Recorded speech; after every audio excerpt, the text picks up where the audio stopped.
नमस्कार दोस्तों, हम फिर से लेकर आ चुके हैं आप लोगों के लिए सुबह की सभी ताज़ा और बड़ी खबरें। फटाफट अंदाज में एक एक कर कर बताएंगे आपको आज देश और दुनिया से क्या बड़ी खबरें निकल कर सामने आ रही हैं। लेकिन उससे पहले दोस्तों एक नज़र डालेंगे सुर्खियों पर। प्रधानमंत्री नरेंद्र मोदी के ऊपर गरजे मौलाना मदनी, बोले देश जितना मोदी और भागवत का है उतना ही हमारा है, हमने कुछ गलत नहीं कहा। दरअसल कल एक बयान दिया था मदनी ने, आज फिर से वही बात दोहराई है। वहीं पर अगली बड़ी खबर में हम आपको बताएंगे दोस्तों 5 साल बाद कांग्रेस का पूर्ण अधिवेशन होगा। जी हाँ, आपको बता दें समितियां हुआ है गठन, इसके लिए बताएंगे क्या कुछ मामला है पूरा।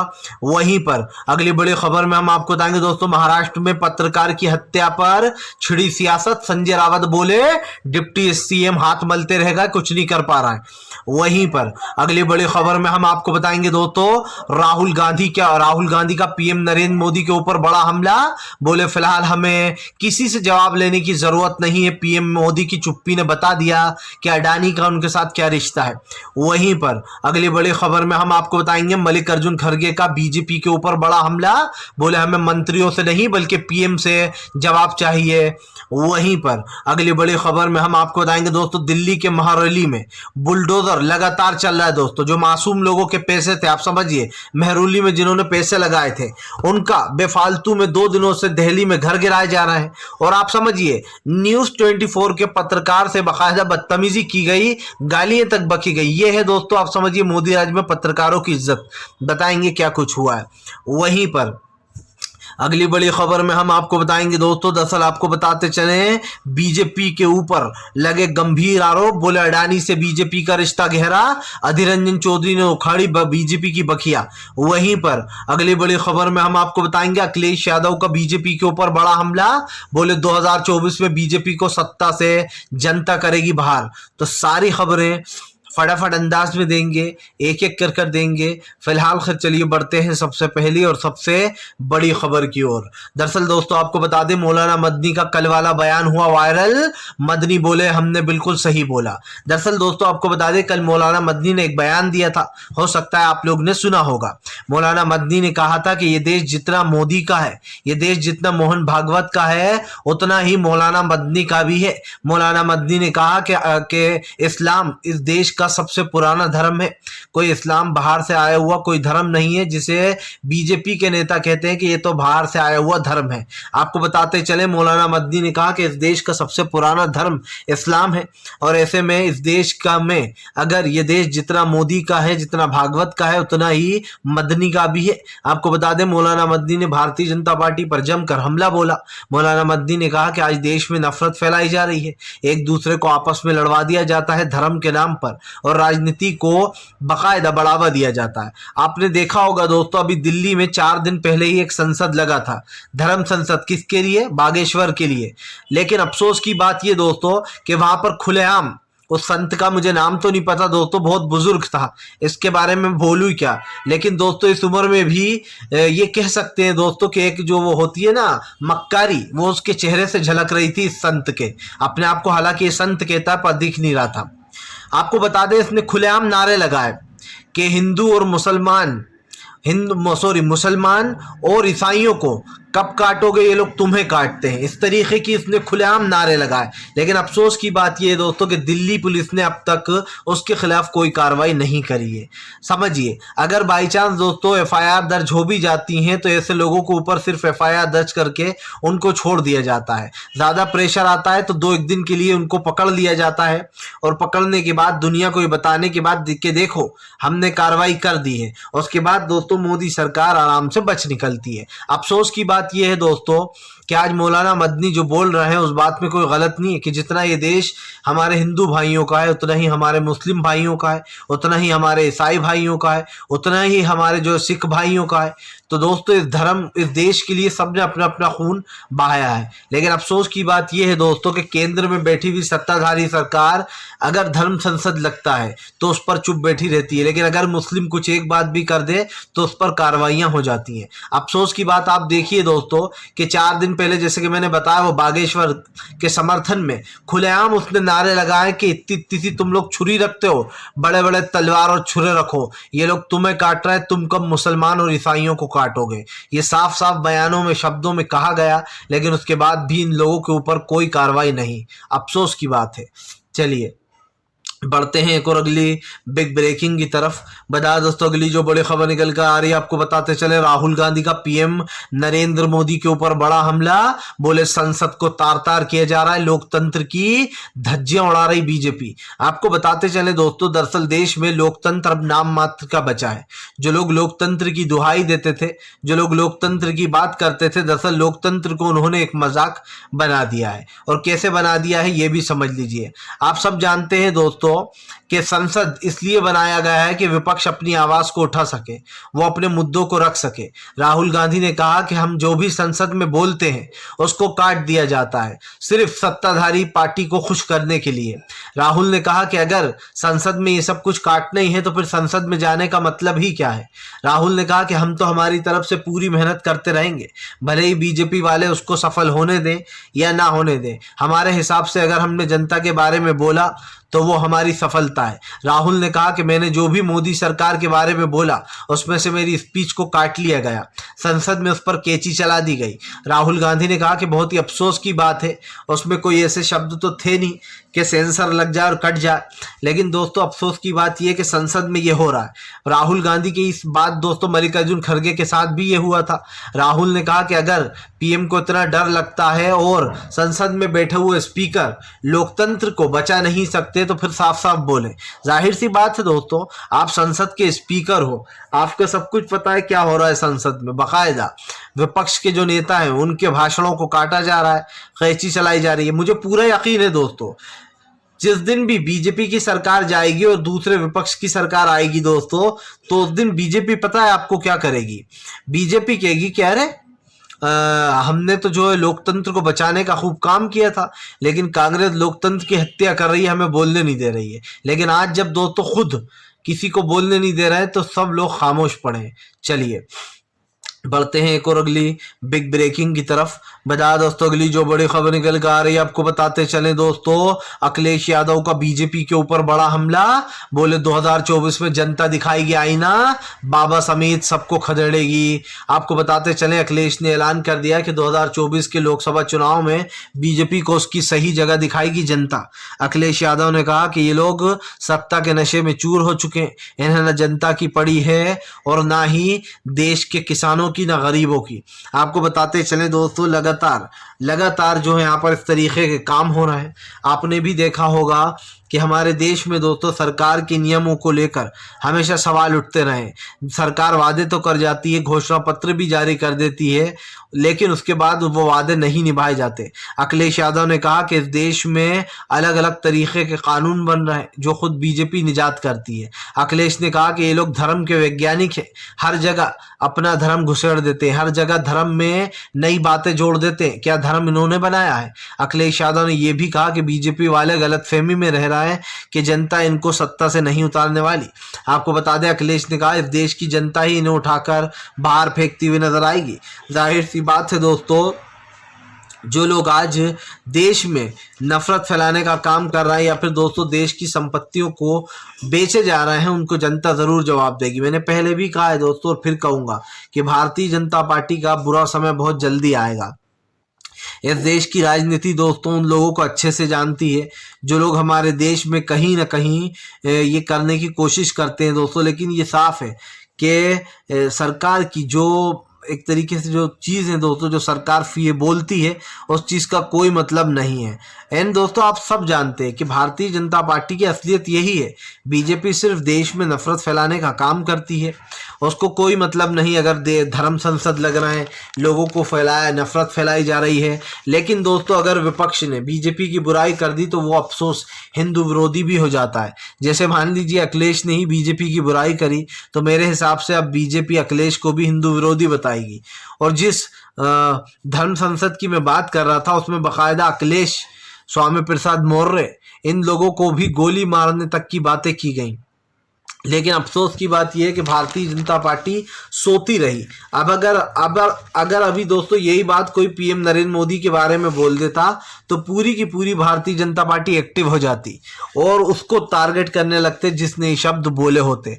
लेकिन अफसोस की बात यह है कि मोदी जी तो कपड़े देखकर पहचानते हैं कि कौन हिंदू है कौन मुस्लिम है, लेकिन ये लोग दोस्तों कपड़े पहचान कर कार्रवाई करते हैं कि अगर हिंदुओं ने कहा है तो कोई दिक्कत नहीं, अगर मुस्लिम ने एक सच्ची बात भी बोल दी तो उसके ऊपर कार्रवाई करेंगे, वो देशद्रोही हो जाता है। चलिए बढ़ते हैं एक और अगली बिग ब्रेकिंग की तरफ।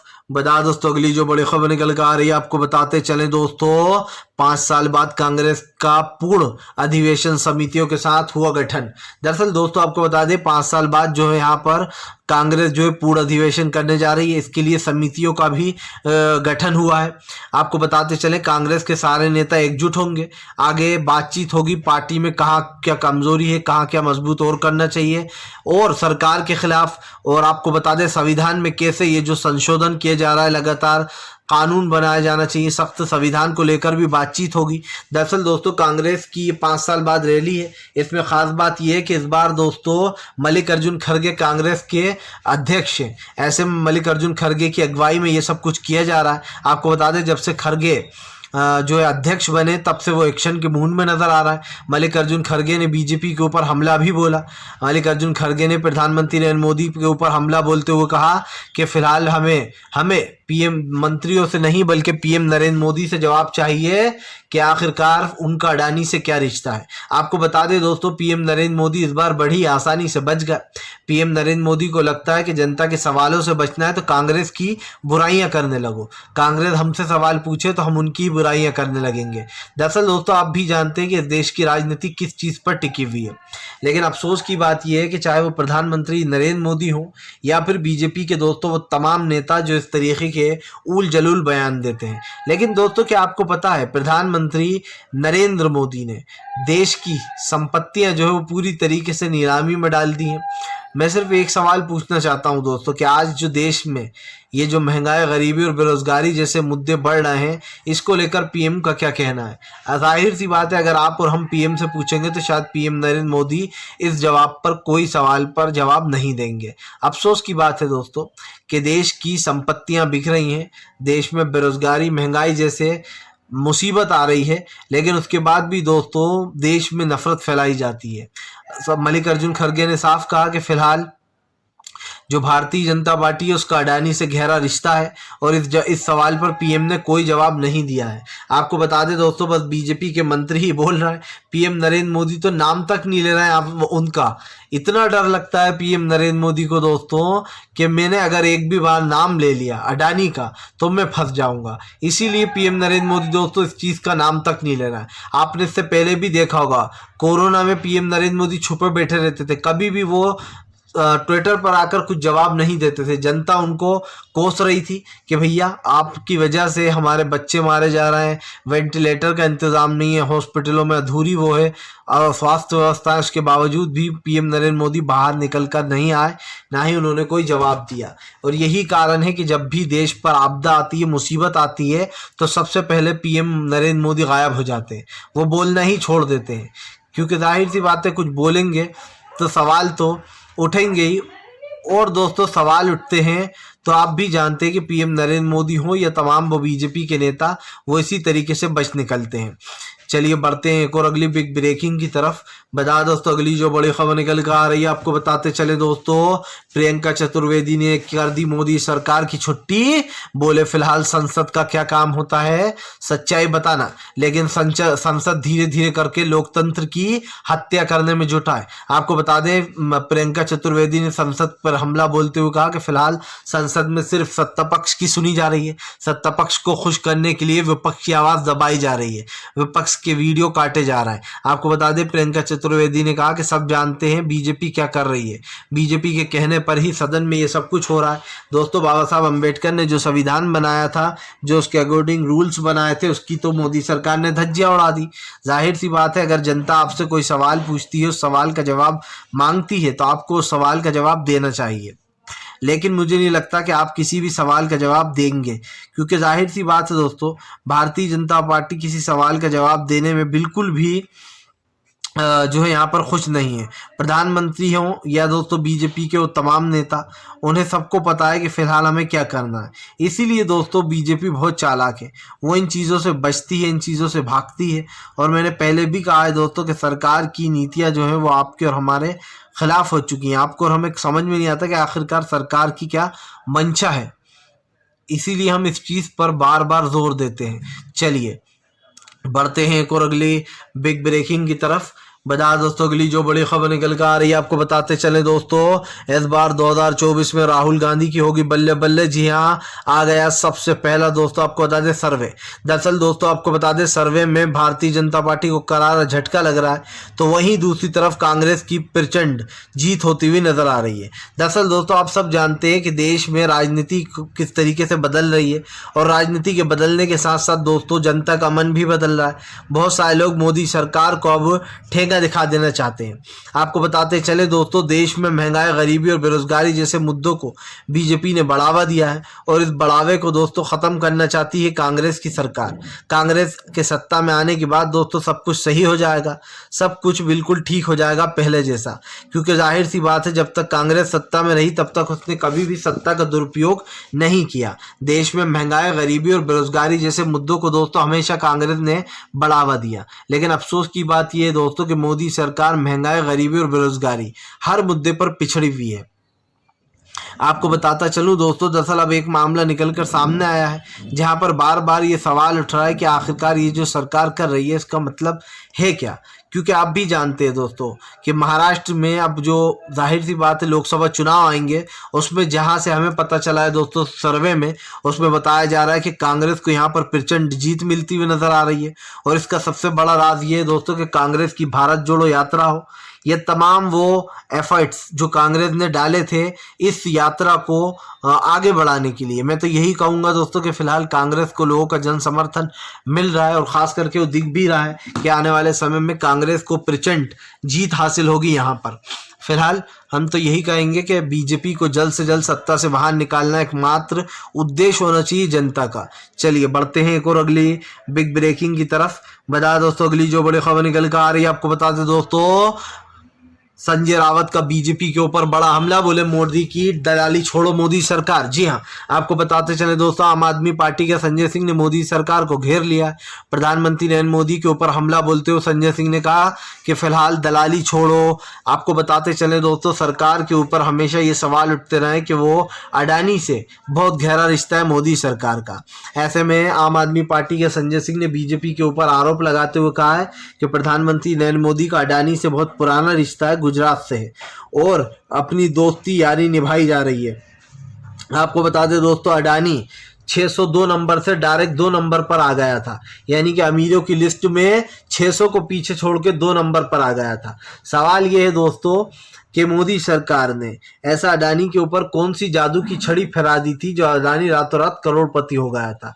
और ये आप भी जानते हैं कि इस बात में कितनी सच्चाई है, पर बीजेपी शायद इस बात को भी ना माने, क्योंकि सब जानते हैं कि अडानी से बीजेपी का रिश्ता बहुत अहम है। संजय सिंह ने पूछा कि जो लोकतंत्र की धज्जियां उड़ रही हैं, जो लोकतंत्र के साथ खिलवाड़ हो रहा है, उसके बारे में बीजेपी की क्या राय है। संजय सिंह ने कहा कि जब भी मेयर चुनने की बात आती है दिल्ली में तो बीजेपी बेईमानी कर कर भाग निकलती है। आपको बता दें संजय सिंह ने कहा कि यहाँ पर सरकार बने हुए एमसीडी में कम से कम 1.5 महीना होने वाला है, 1.5-2 महीने होने वाले हैं, लेकिन उसके बाद भी अब तक दिल्ली को उसका अगला मेयर नहीं मिला है, और ये सब कुछ मोदी सरकार के कहने पर हो रहा है। आपको बताते चले संजय सिंह ने कहा कि फिलहाल अवैध तरीके से बीजेपी एमसीडी को चलाना चाहती है, वो हारने के बावजूद भी एमसीडी पर अपना कब्जा रखना चाहती है। जाहिर सी बात है दोस्तों, एमसीडी में जो चुनाव हुए उसको लेकर आम आदमी पार्टी और बीजेपी में ठसक चली रही है।